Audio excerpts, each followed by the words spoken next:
大师兄，一个人在练剑啊？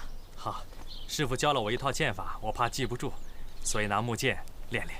哎，那我们兄弟几个陪你一块儿练吧，顺便你指点指点我们。对啊，是呀，师兄，是啊，指点我我们。指点你们，我还不会呢，更别说指点你们了。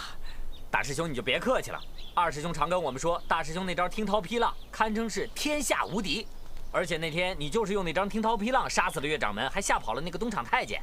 大师兄你就教教我们吧。我根本就不记得我那天究竟是怎么出的招了。也许我可以帮大师兄想起来那天是怎么出手的。二师弟，二师兄，你打算怎么帮大师兄想起那天是怎么出招的呀？我记得那天岳掌门跟大师兄比武的时候，聚仙堂的掌门岳东来招招毙命，大师兄是在九死一生、命悬一线的情况下，才想起那招绝技听涛劈浪的。啊，对对对，二师弟说的对，我真的是稀里糊涂，发生什么事情我都不知道。事后我怎么想不起来那招是怎么出的。大师兄不要着急，我说过，我有办法能帮你想起来。二师兄，你说了半天也没说清楚，你到底想怎么帮大师兄啊？很简单，只要把九死一生的场面重新演一遍，大师兄自然就想起来了。哎，对，二师兄说的有道理啊。是啊，可是我真的不记得了呀。大师兄，腰背诚心讨教，你就别谦让了。哎呀，大师兄，你就别让我们师弟们都失望了。难不成你是不愿意教我们这招听涛劈浪，想私藏？当然没有，我没有。大师兄，你就露两手给大伙瞧瞧吧，让我们开开眼嘛，露两手吧，开开眼。大师兄，好，那我就试试跟二师弟过招。等等，大师兄，为了能让你想起那一招，我们不用木剑，用真剑。可是我没剑啊。英雄哥哥，英雄哥哥，我们帮你把剑给挖出来了，给。来，这么巧，大师兄你有剑了，请吧。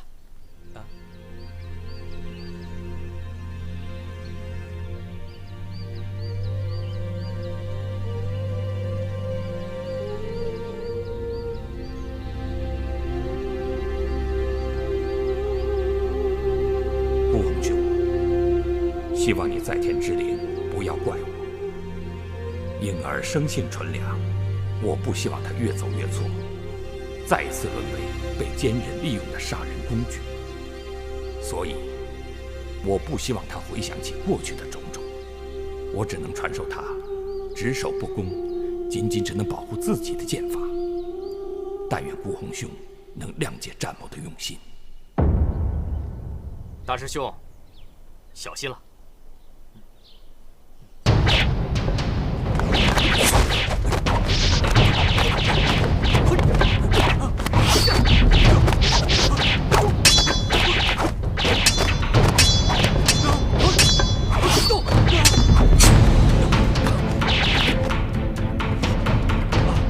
各位师弟，你看，大师兄真厉害，不管二师兄怎么攻，大师兄总能见招拆招，连根汗毛都扯不着啊！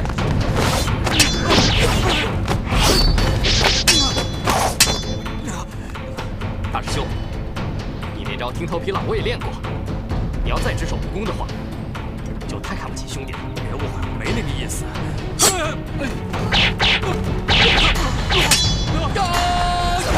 哎呦，这山种人，你倒是还手啊！光守不攻哪行啊？还下手那么狠，你不用考虑我的面子。英雄哥哥，快用你那招听涛劈浪啊！可是我真的想不起来了。大师兄，得罪了。听涛劈浪。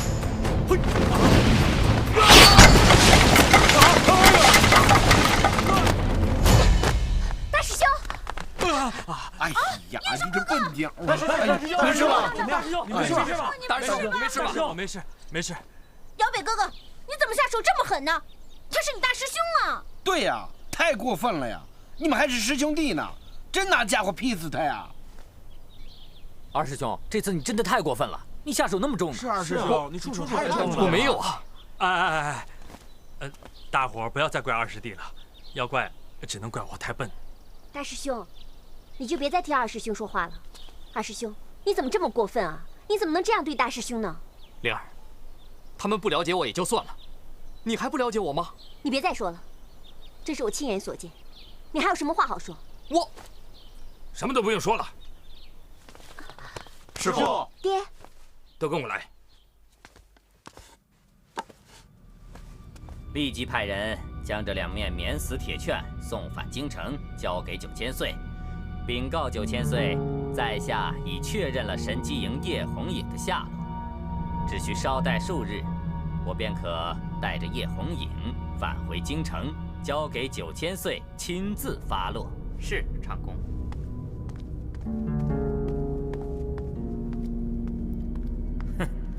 战天云，你一口气耗尽了2面免死铁券，下次我看你还能拿什么同时保住叶红影和姓顾的那个反贼余孽？刚才听你说叶红影真的是在折剑山庄了？剑术是一门武术，也是一种修行。练剑之人，除了力求剑法精进之外，更重要的是如何体悟心性的修养。所谓剑，乃气也，唯心是用，用剑行善，便是圣者；仗剑行恶，则是妖魔。所以，你们每一个人到我门下第1天，我教你们的第1件事，就是学武前先学做人。否则，在武学的造诣上，无论能有多高的成就，也不过只是一个为祸人间的刽子手。红英啊，姚北，弟子在。啊，弟子在。今日你俩同门切磋，竟以致命毒招相搏，还用真剑交锋。你们可知道，你们严重犯了折剑山庄的门规。姚北，你把今天的事从头至尾给我说清楚。师傅，我师傅，其实今天的事情不关二师弟的事，二师弟是想帮我恢复记忆。你不用说了，我已经知道是怎么回事了。你们自幼入门，与我形如父子。试问天下有哪一个做父亲的会不了解自己的孩子？姚北，今日之事你可知错？师傅，我弟子知错。你心性高傲，嘴里虽然认错，但心里未必真的知错。罚你3个月之内不准用剑，好好反省，想清楚今天你到底错在哪儿。倘若3个月之后你还不知所措为何，你就不配用剑，一辈子都不配用剑。可是师傅，我今日之事，我不想再多加追究。但若日后无论是谁敢再犯门规，为师必废其武功，逐出师门。听清楚了吗？是师傅。是师傅。是，都下去吧。红英啊，留下来。啊，只是前些天，9000岁飞鸽传书说您突然离京，音讯全无，9000岁是心急如焚呐。飞鸾这就吩咐下去，立刻护送大小姐返回京城。谁说我要回京城了？可是9000岁他老人家，等我办完我想办的事，自然会立刻返京向叔叔请罪。啊，既然如此，那就听大小姐的了。不过，飞鸾非常想知道，大小姐想要办成什么事。飞鸾可以帮助大小姐心想事成。不，这回应该说是我来帮你。大小姐帮我？大小姐又说笑了，让飞鸾心中诚惶诚恐啊。不过，在下还是想知道，大小姐想帮我什么？生擒叶红影。什么？难道你不相信我真的能帮上忙吗？哦，不是不相信，只是不知道大小姐要怎么帮我。这个折剑山庄的战天云，手上还有一面免死铁券。而且，在下已经答应过他，只要叶红影和姓顾的那个反贼余孽不离开折剑山庄，我就不能对他二人采取任何行动。所以，要生擒叶红影，必须先击垮战天云。唉，可是这个老匹夫武功高强，心思缜密，极不容易对付啊。你别忘了，放眼天下，最了解叶红影的人，就是我。哦，大小姐说的是。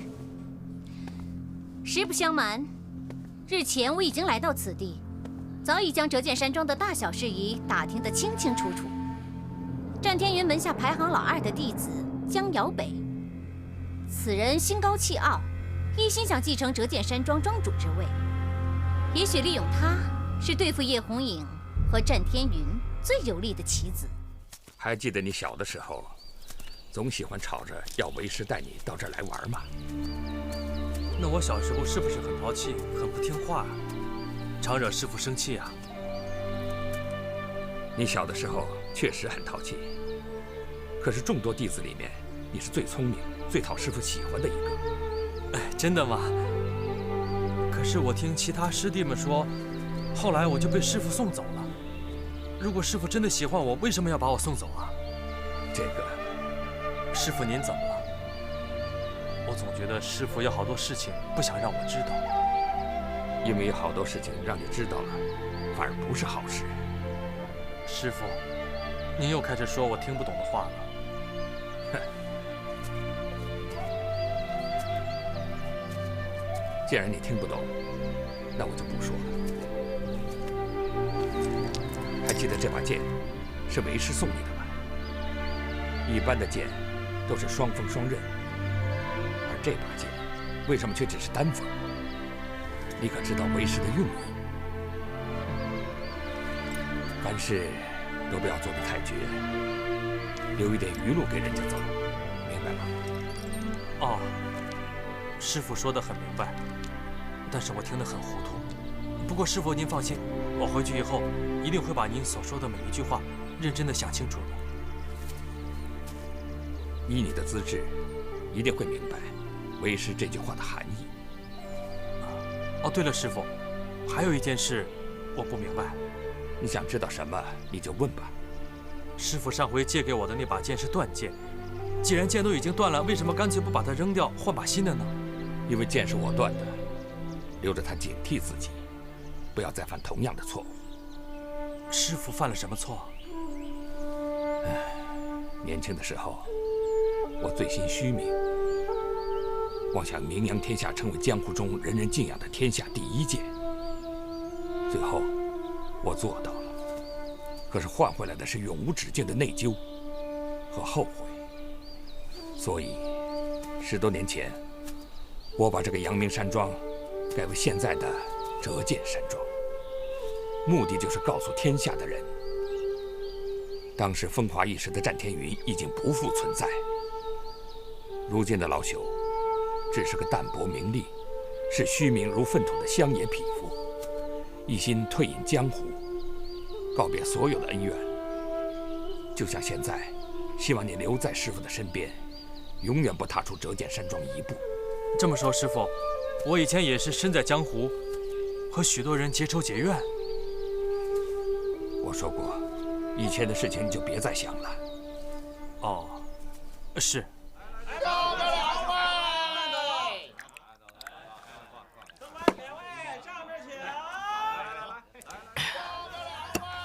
二师兄，你别再这么喝了。你心里有什么不舒服，你就说出来啊。说出来，我现在就是把心放在这儿，有谁会相信？不管怎么说，我相信你啊。你相信？当然。既然你相信我，为什么和别人一起责怪我？怪我用真剑和大师兄过招？啊？为什么？其实你根本就不相信我，你和他们一样，都在怪我欺负大师兄。就连师傅他老人家也当众责怪我，还罚我3个月不许用剑。如果我说大师兄是自己跌倒的，你信吗？我觉得你也不能怪爹。不管怎么说，你这次做的